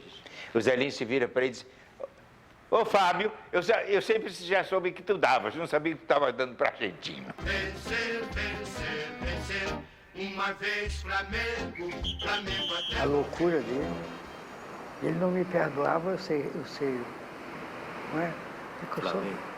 Não, o Flamengo era ele, delirante, né? Eu era Fluminense. Flamengo. Flamengo. Quem não era Flamengo, eu era Vasco. Eu sempre fui Vasco, não sei porquê, desde novinha eu era Vasco. E ele implicava com você? Mas tinha brigas comigo enormes, queria me fazer eu largar de ser Vasco. Daniel do Rego, como se sabe, foi um flamenguista fanático e teve cargos na Confederação Brasileira de Esportes, antiga CBD. Ele foi, inclusive, presidente de uma delegação que foi disputar o Sul-Americano em Lima, no Peru, num jogo lá de empate. Ele reclamou que o Zizinho teria dado uma entrevista e o Zizinho era um mercenário, porque não tinha jogado tudo, era um homem que jogava por dinheiro. Isso saiu na imprensa brasileira e saiu na imprensa internacional. E o Zizinho nunca perdoou isso. O Zizinho se desligou da delegação, não pediu licença para ninguém, veio embora e nunca perdoou. Pouco antes de morrer, o Zizinho deu uma entrevista para um canal de esporte lá no Rio, e o Zizinho perguntasse ao Zizinho se ele tinha alguma mágoa de algum técnico, Otto Glória, Flávio Costa, Zé Moreira, de algum jogador. Disse: não, eu estou velho, já estou no fim da minha vida, não tenho mágoa de ninguém, só de uma pessoa, do doutor Zé Lins do Rego. Devido a quê? Devido justamente a essa acusação. Quando o Zé Lins tomou conhecimento que o Zizinho tinha, sem licença de ninguém, tinha voltado para o Brasil e que isso ia criar um caso, não só na própria CBD, mas também com a torcida brasileira, poxa, o maior jogador brasileiro fora da seleção, e não foi demitido, ele se desligou. O Zé Lins do Rego entrou numa crise e foi para a banheira. Primeira coisa, ficou na banheira 2 dias para evitar a imprensa e evitar problema qualquer.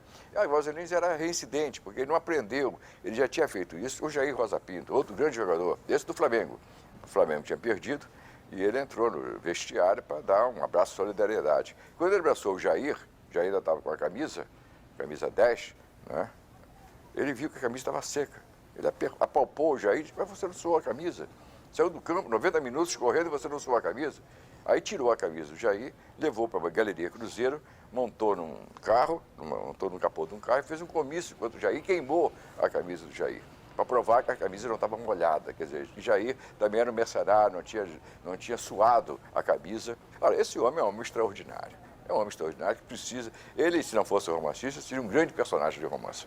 Um dia nós fomos a um jogo no campo do Botafogo, aqui na Rua General Severiano, era aqui, né, em Botafogo.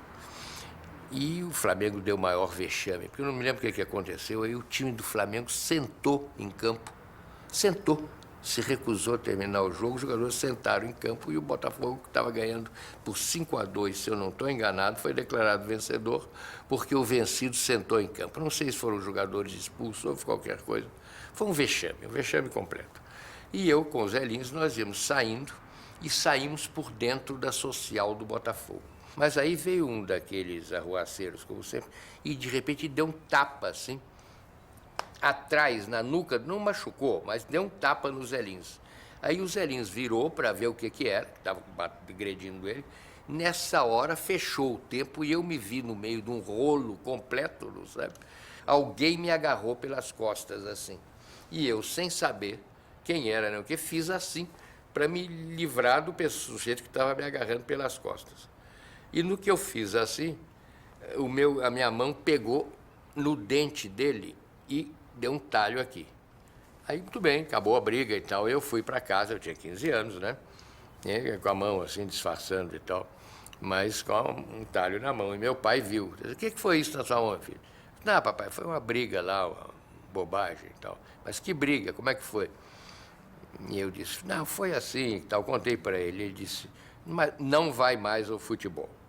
Eu disse, mas papai, eu fui com os Zelinhos. Ele disse, por isso mesmo, é um irresponsável. É Flamengo doente, você também, você se mete em briga. Mas no jogo seguinte estava eu lá com os Zelinhos, ficou por isso mesmo. Tem uma fotografia dele famosa, beijando a bandeira do Flamengo. Ele está aos prantos. Ele está aos prantos. Visceral. Aos prantos. Ele tá, é impressionante. É uma cara devastada pelo pranto, beijando. Então, essa paixão pelo Flamengo esconde, evidentemente, uma falha dele. É a melancolia dele. É tudo que ele não teve que o Flamengo podia dar. Uma vez Flamengo, Flamengo até morrer. Me arrecata, ele me mata, me maltrata, me arrebata, que emoção no coração. Consagrado no gramado, sempre amado, mascotado no Fla-Flu. É o ai Jesus, eu teria um desgosto profundo se faltasse o Flamengo no mundo. Ele vibra, ele é fibra, muita libra, já pesou, Flamengo até morrer, eu sou.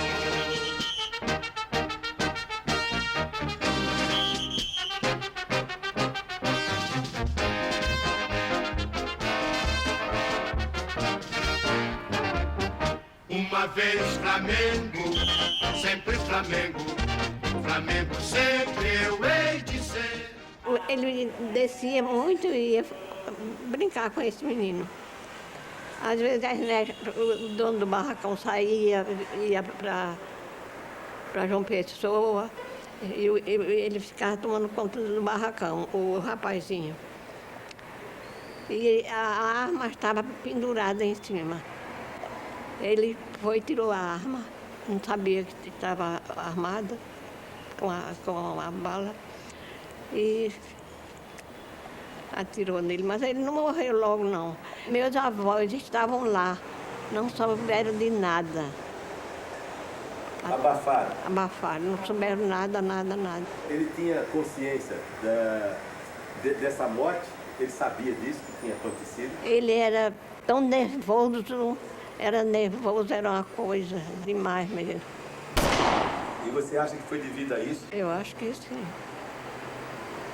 Esse era um episódio que mamãe não falava e não queria que ninguém falasse. E muita gente da família não sabia. Nem agora? Nem agora. Muita gente da família não sabia. Ela não queria que ninguém falasse. Meus avós morreram e não souberam. E eles estavam lá no engenho.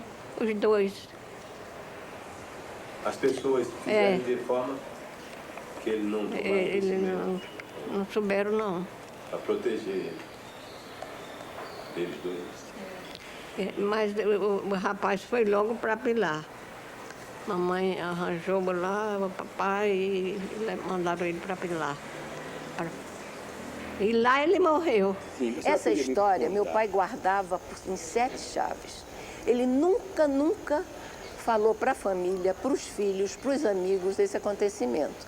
Foi uma coisa que magoou e marcou profundamente uma pessoa tão sensível como ele era, ter acontecido um drama desse.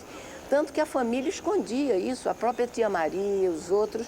Foi recentemente um repórter de São Paulo entrevistando uma irmã dele, Marimília, de 96 anos, que ela resolveu então contar esse fato. Fato esse que não se comentava, não se falava. Eu acho que esse fato deve ter traumatizado profundamente ele. Influído até na sua Não influído, obra, né? não só na sua obra, mas no seu temperamento. Porque ele era um homem dado a momentos de tristeza, intercalados por momentos de alegria, de euforia, de brincadeira. E com esse fato foi muito doloroso. Ele tirar a vida de um menino junto com ele. Ele era de uma... O que ele fez com Graciliano, por exemplo? Não, ele tirou Graciliano da prisão, levou para a casa dele. Meu pai tinha uma coisa que eu acho lindíssima. Como ele foi muito carente, teve uma infância muito infeliz, cheia de perdas, ele não ficou uma pessoa amarga. Ele era uma pessoa generosa. Ele queria que os amigos brilhassem. Ele não competia com os amigos. Eu não sabia essa história, mas desde que você me contou, que muita coisa que me era obscura na personalidade de Zé Lins do Rego, para mim fica clara com isso. E agora eu entendi o final da charada, tá certo? De onde vinham as contradições de humor de José Lins do Rego. Quer dizer, esse fato é um fato que marca qualquer pessoa. Principalmente uma pessoa sensível, como ele era, né? Um escritor, uma pessoa que tinha o fato de matar um companheiro, talvez de brinquedo, né? Deve ter sido uma coisa horrorosa para ele. E ele deve ter ruminado isso, coitado, a vida inteira. Talvez essa instabilidade, né? É preciso ver que a literatura dele começa, né, com o Menino de Engenho, começa com a morte, um assassinato, né? Um assassinato até certo ponto metafórico, o pai matando a mãe. Que, aliás, o Walter Lima Júnior, quando fez o filme, começa com essa cena. O garotinho olhando a mãe saindo, ele está com camisola, com a mão no peito e caindo morta, assassinado pelo pai. Quer dizer, aquilo que o italiano chama de fato de sangue.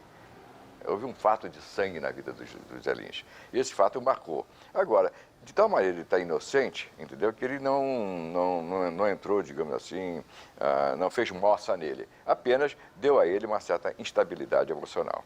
Daí, talvez, esses ciclos, essa ciclotimia dele entre a grande exaltação e a grande tristeza. Falava-se nisso, mas muito misteriosamente. Ele nunca falou comigo sobre esse assunto. Eu sabia disso, Valdemar falava, contagiava os amigos dele assim, ele hoje está deprimido, está pensando no menino. Parece que foi uma coisa que marcou profundamente a ele. O Valdemar Cavalcante. Eu me lembro de uma vez, eu encontrar o Zé, procurar para o Zé Lins e tal, cadê ele? Está muito deprimido, deve estar pensando no menino. Agora, você tem duas maneiras de administrar a memória. Uma, administrar a memória em proveito próprio. E você, então, só lembra as coisas grandiosas. Meu pai foi formidável, pinta o teu futuro, o teu passado, faz da tua memória uma moldura de glória para rimar com memória. Então você só lembra aquilo que é positivo. É uma maneira de administrar a memória.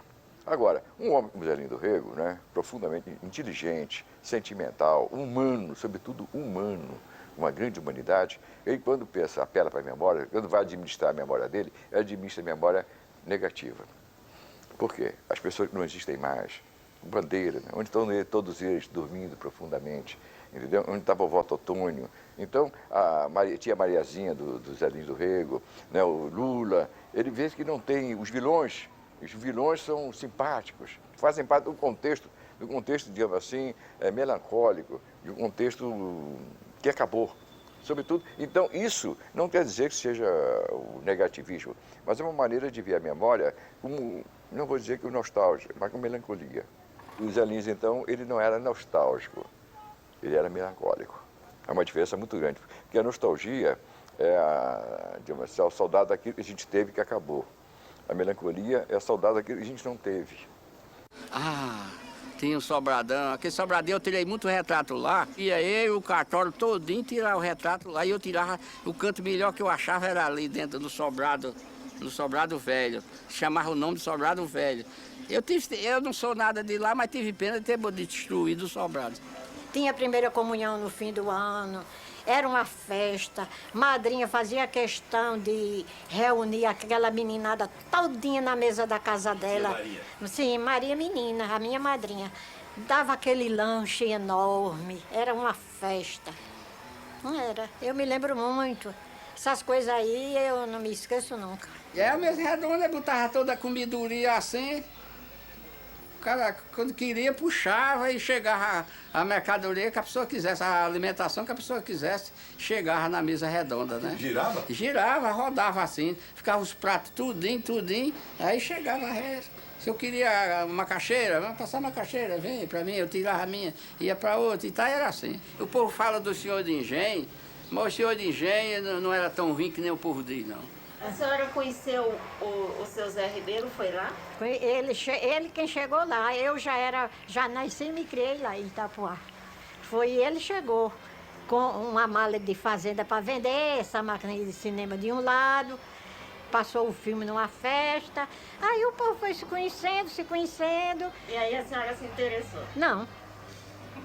Estudava, só era estudando, a besteira estudando 12, 13 anos. 14 anos, era só estudando. Talvez quem mais olhava para mim, mas eu só era aquela besteira de menino de engenho, né? De menina que não pensava em paquera, como o povo diz hoje. Como era uma menina de engenho, dona Bia? Uma menina de engenho nem era sabida e nem era também lá muito tola. Você, Maria Emília, tem saudade daquilo lá? Eu tenho. É. Eu não quero nem ver. Não quero nem ir lá. Por quê? Porque eu estou vendo que é uma destruição, não é? Isso está uma coisa horrível. Eu nasci e me criei, fiz minha primeira comunhão, me batizei, casei, tudinho. Para voltar agora, eu não tenho coragem, não.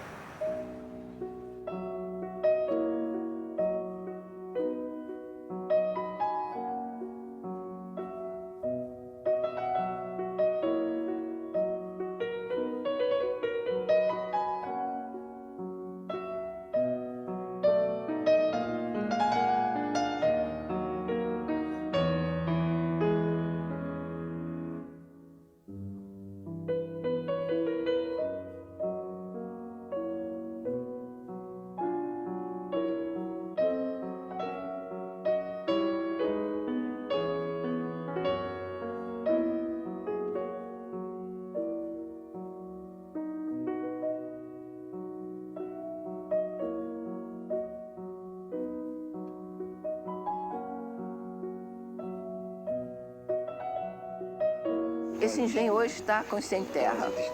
Está destruído. Eu fui lá uma vez. Todo mundo de meu pai foi destruído. Corredor está destruído, Itapuá está destruído. A senhora sente naturalmente Eu fico muito triste, mas é a vida, né?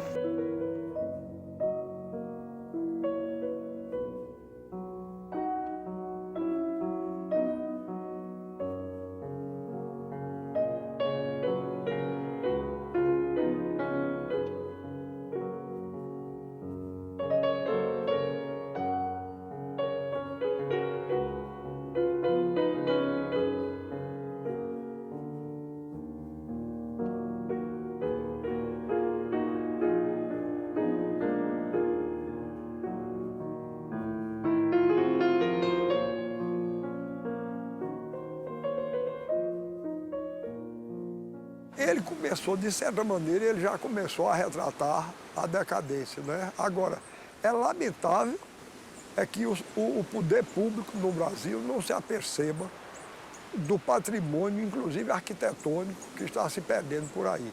Porque, veja bem, se a gente, por enquanto, eu ainda visitei o engenho Itapuá de uma maneira que a gente via o mundo de Zelim do Rego no mesmo estado em que ele viu. Mas agora, como é que a juventude vai ver com os olhos aquela obra arquitetônica, o engenho como centro econômico e social de uma cultura, esse já desapareceu. E a obra de Zelim fala exatamente sobre isso. Mas que se conservasse, pelo menos, o aspecto físico dessa cultura, porque Os estudiosos, os jovens estudiosos da obra de Zé Lins vão ver aonde? Onde é que vão ver aqueles engenhos dos quais ele falou? Isso, para mim, é aí que o Estado tem que intervir, não é? Que revelar um mínimo de sensibilidade. Mas é um dever do poder público. O engenho Itapuã não pode cair. Não pode, tem que ser restaurado.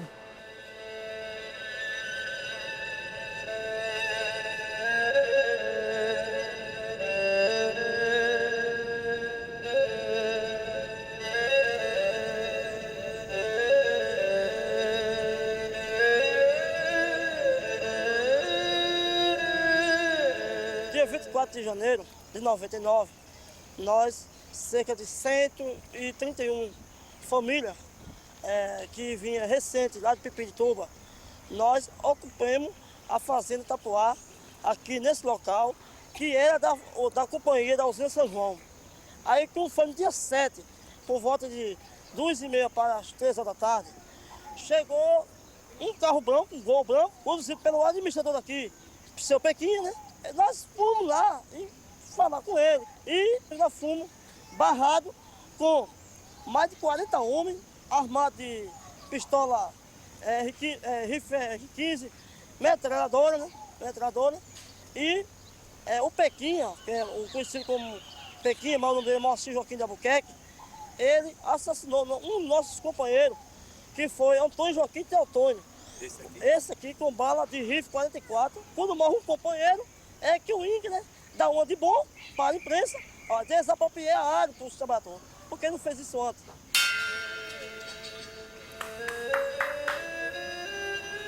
Sávio? Sávio? Opa! É o Vladimir.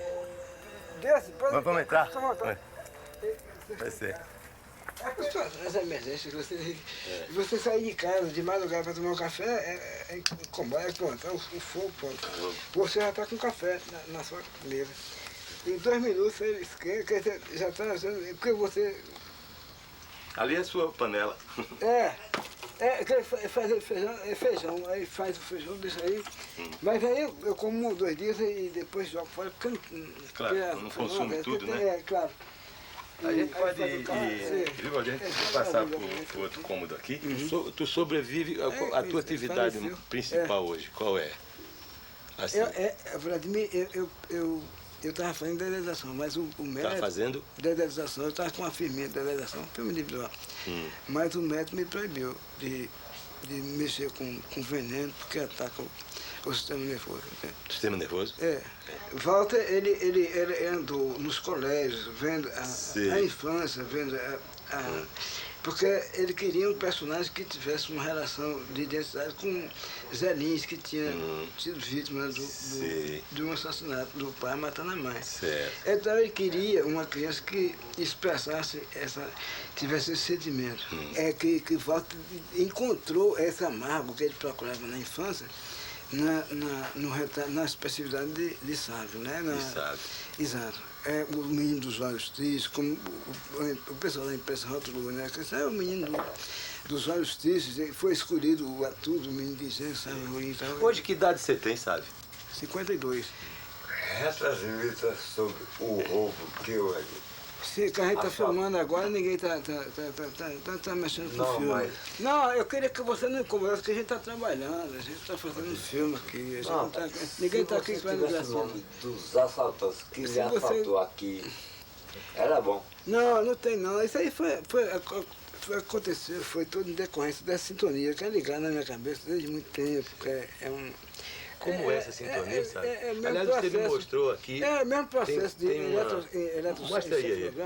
Você tem aqui. É aquela defesa, é baseada na lei de Darwin, do corpo, a matéria em repouso, o corpo em repouso, corpo em descanso, quando ele recebe uma força externa, uma energia externa, provoca um conflito no corpo de massa em repouso.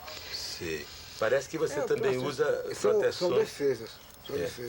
Isso aqui é uma defesa espiritual que é aço, entende? Isso aqui é a defesa elétrica. Então, como uma colherzinha? Porque a questão aqui é o aço, entende?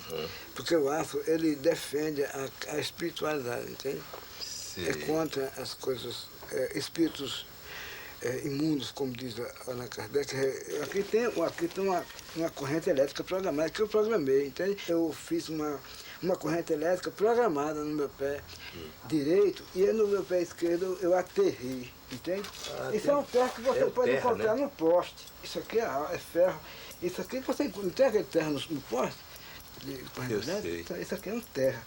Aqui para não gerar corrente elétrica nenhuma nesse pé. Você conheceu a tia Maria? Conheci. Já velhinha? Já, ela tinha 90 e poucos anos. Era uma pessoa amadíssima por todo mundo. Você me disse que ela tratava muito bem aqui. Tem um negócio de um bolo, tinha uma canjica. Ela mandava sempre presentes para a equipe, para volta. Porque, então ela preparava aqueles pirex grandes e canjica e botava o texto em canela. A equipe do Menino de Engenho, o Menino de Engenho. Aí botava em canela escrito numa canjica amarela, porque a canjica, a canela é marrom, né? E ficava bonita aquela coisa. E como era a frase? A equipe do Menino de Engenho, o Menino de Engenho, ela mandava. Podemos sair. Pode acompanhar, viu? Para poder a gente patapuar.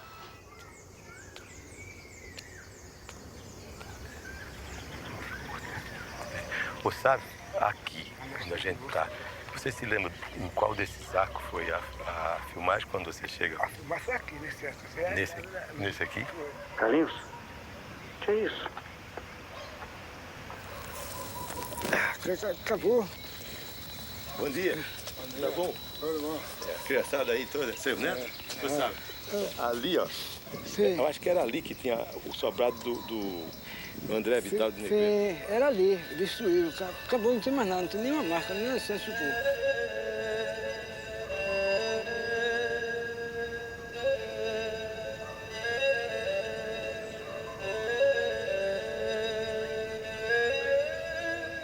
Mas aqui foi feita uma cena que tem uma importância vital no filme Menino de Engenho. Foi a cena do beijo. Foi aqui, nessa mangueira, foi feita a cena do beijo. Agora, houve uma mudança muito grande, porque essa é uma plataforma toda de cimento e era uma marca registrada do engenho, do coronel Luiz Paulino, porque isso era muito cuidado, muito limpo. E tinha os bancos, em cada mangueira dessas, eram várias mangueiras, foram destruídas. Só ficou só a mangueira do beijo, que era essa. Sob o ponto de vista da câmera, seria mais ou menos isso, o beijo. É o banco e o beijo com o garoto e a menina.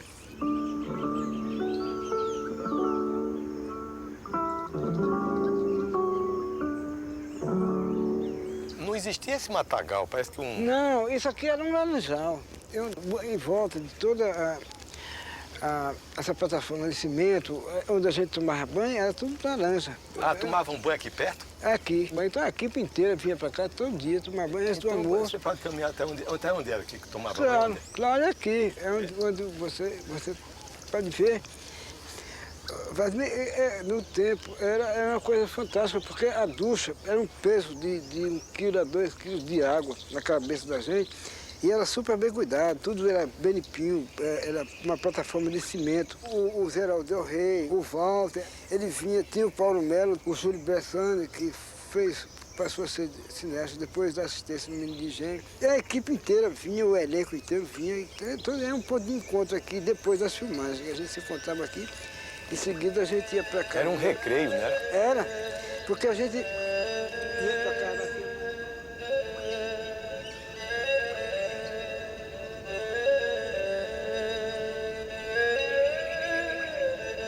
Morreu de cirrose provocada por mais de 2 crises de xistosomose. Xistosoma pegou Zelinho mais de uma vez nas águas do Rio Paraíba. Dr. Silva Melo, que era o grande gênio da medicina naquela ocasião, e o grande clínico especializado em matéria de fígado, matéria hepática, Clodoaldo Viana, confirmou-me xistosoma. Contraiu quando era menino e o que ficou de xistosoma foi cavando os seus canais biliares ali por dentro entupindo. Ele, quando saiu do coma, no terceiro dia, saiu de manhã, Naná, sua mulher, que também já atravessou o rio, começou, se fez uma roda, estavam as duas filhas, estavam os genros, e estava o Odilon, eu estava, não lembro mais. Aí a Naná perguntava, ele fazia, abriu os olhos, quem é esse? Se fazia rodar, depois se descansava. Ela tornava a perguntar porque ele começava a articular fonemas, não é? Ba, na, porra. Aí começava a dizer porra. Aí ele se deu conta que estava fugido ali na cama. Porra. É que esse porra era de tristeza mesmo. Pô, eu tô fugido. Porra. Porra. É isso que eu estou vendo. Ele vivia 2 sofrimentos simultâneos. O sofrimento das dores, do mal-estar, dos incômodos físicos, com o sofrimento de ter de construir o engano de que ele estava bem. A preocupação de não entristecer a vida dos seres que o amavam. Aí sofria escondendo o sofrimento e querendo esconder dele, agora vem a sutileza do sofrimento, e querendo esconder dele que ele estava entrando para o território sombrio. Porque hemorragia, ele vomitava e o sangue lhe saía pelas fezes. E eu me enganava também, muitas vezes, porque eu limpava as Zelins quando ele defecava. Eu limpava as Zelins, mas ele está aqui com a cabeça, eu limpava ele assim. Eu aqui limpava. Então, Demelo, está saindo? Não, está quase bom. Zé do Rego, não sei como, está quase bom, mas deixa eu ver o pano. Não, Zé, não se incomoda. Eu pegava e jogava o pano lá, uma caixa que tinha para ele não ver. Em compensação, quando parava, e ele podia se levantar e caminhar, e ia cagar lá no vaso sanitário, e saía uma fezes que ele chamava de admirável, ele não deixava da descarga, eu ia trabalhar de tarde. Ele desespera o Demelo chegar para o Demelo ver. Porque eu sei que o Demelo, ele sabia que eu ia ficar feliz de ver aquela obra maravilhosa, como dizia, notável. Ele estava no 10º andar do Estado de Servidor do Estado, numa suíte muito confortável. E cabia a mim filtrar os jornais, porque diariamente davam notícias, as colunas davam o estado de saúde de Zé Lins. O número de visitantes, de torcedores do Flamengo, de anônimos, que pediam licença para subir. E ele uma vez brigou com o Naná, porque Naná apenas pediu que o torcedor anônimo deixasse lá o nome. Disse, não, deixa ele entrar, é o irmão do Flamengo. Então, vamos lá, eu filtrava o jornal. E ele pedia que eu lesse as matérias. Eu li o titular. Juscelino fez isso. Juscelino que visitou 2 vezes Zé do Rego, hein? Juscelino teve esse gesto muito fino de visitar Zé do Rego. Um dia eu leio para ele que uma menina muito pobre, porventura instigada pela própria mãe, ela foi roubar o leite da porta de uma mulher que morava no 2º andar de um edifício. Era um tempo em que os leiteiros deixavam a garrafa de vidro ali na porta da casa. No instante que ela está se apanhando a garrafa, a porta se abre, a dona Risoleta percebeu o ruído ou não percebeu, foi buscar o seu leite, dá com a criança roubando, agarra a criança para dentro da casa e chama a polícia. A menina amedrontada livra-se da canaleta e se lança pela janela. Eu saí, fui trabalhar, quando voltei na hora do almoço, ele me diz: Demélio, nós temos um trabalho a fazer, nós temos que defender essa menina porque ela está sendo tratada no hospital. Mas nós vamos dar um telefonema. Para quem, né? Para a mulher, que chamou a polícia porque a menina estava levando leite. Quando eu chego ao hospital com o telefone da dona Resoleta, o Zé Lins estava iluminado. Eu já tenho tudo preparado. O amigo sente, por favor, vamos ensaiar. Ensaiar? Ensaiar. Ele ensaiou, pelo menos me fez repetir umas 6 ou 8 vezes o texto, o tom e o timbre de voz. O seu tom de voz tem que ser com que ela acredite. E eu dei o seguinte telefonema. Disquei, alô, atendeu, alô. Eu disse: olá, quem fala? Será minha amiga, querida amiga Risoleta? Sim, sou eu, sou eu. Quem fala? Não se preocupe, dona Risoleta. Eu estou lhe telefonando para dizer que o seu gesto foi admirável. Não sabe quanta alegria o seu gesto me deu, por isso estou telefonando para lhe dar não apenas a minha solidariedade, mas a sua confiança de que eu sempre estarei a seu lado. Eu nunca vou desampará-la, porque estarei sempre a seu lado. Mas quem é que está falando? É Satanás, desgraçada!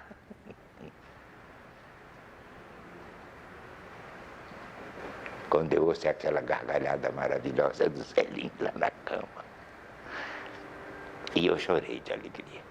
E nesse dia do telefonema, eu cantei para ele a primeira das 2 canções que compus para alegrá-lo. Eu disse: pedaço de mundo, tão verde e bonito, é um verde infinito, fazendo festa no chão. É o Nordeste embandeirado com a cana de pendão, é o Nordeste embandeirado com a cana de pendão. Nunca... Aí lembro o dia da grande alegria dele, que o doutor Teobaldo permitiu que ele tivesse uma televisão e visse um jogo do Flamengo. Flamengo e Madureira, pela televisão, pela TV Tupi. Colocaram a televisão. No primeiro, o doutor Teobaldo Viana veio ao lado. Eu assisti. No primeiro gol do Flamengo, ele mandou desligar a televisão. Sentiu já o Zé Lins alterado. Era um tempo esse em que, já certa a morte de Zé Lins, sem grandes esperanças, começaram a chegar o que, com muita propriedade, Henrique Simas, que foi casado com Betinha, sua filha primogênita, chamava de os urubus. Eram os candidatos, futuros candidatos à vaga dos Zé Lins, que iam vê-lo como estava. No 8º dia antes de morrer, ele me chamou de seu, pela primeira vez, seu Demélio. Não nesse tom, seu Demélio. Agora é só sofrer. E esse sofrimento, eu lhe garanto que é maior do que a própria morte. Ele foi falando cada vez menos, amortecido. Ele fazia esforço enorme para se coçar. A infecção generalizada no corpo produz a coceira. Aí eu ia e ajudava ele. Ele fazia assim com a cabeça, agoniado, e eu coçava. Ele fazia como? Aí eu ouvia a última frase de Zé Lins: coça nos cuibas. E eu metia a mão e cocei nos vagos, com força. E eu vi o rosto do meu amigo aliviado. Então ele foi submetido a uma cirurgia que consistiu no chuleio das veias do esôfago. Abriram-lhe, tiraram-lhe 2 costelas, e o doutor Abdala foi-lhe ao esôfago e costurou o chuleio. Zé do Rego não resistiu à operação. E no 3º dia, o organismo dele deixou de funcionar. Ele não eliminava nada mais. Os órgãos, a chamada falência dos órgãos. O Teobaldo Viana me chamou e disse, ele não passa da meia-noite. Então telefonamos para Luiz Jardim, telefonamos para João Condé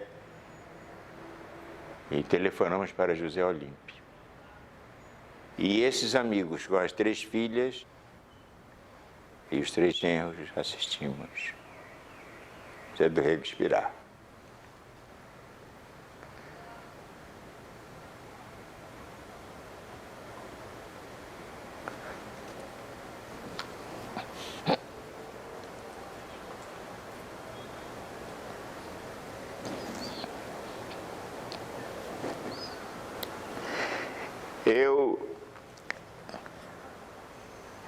Eu senti que o mundo mudava.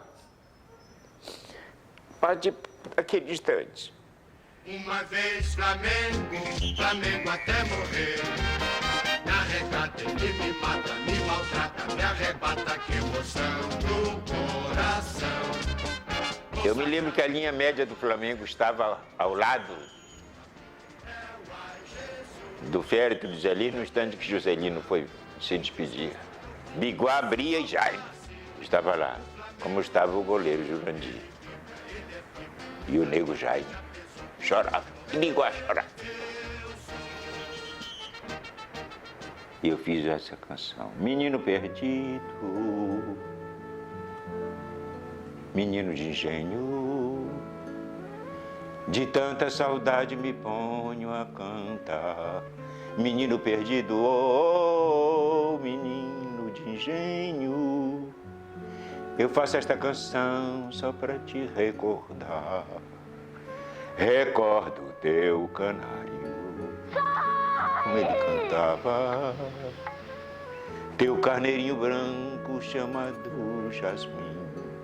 Recordo teu avô, o teu bonito avô, teu canavial verde que não tinha fim. A velha sinhazinha não gostava de ninguém, mas Maria menina te queria tanto bem. Pronto, acabou, sabe?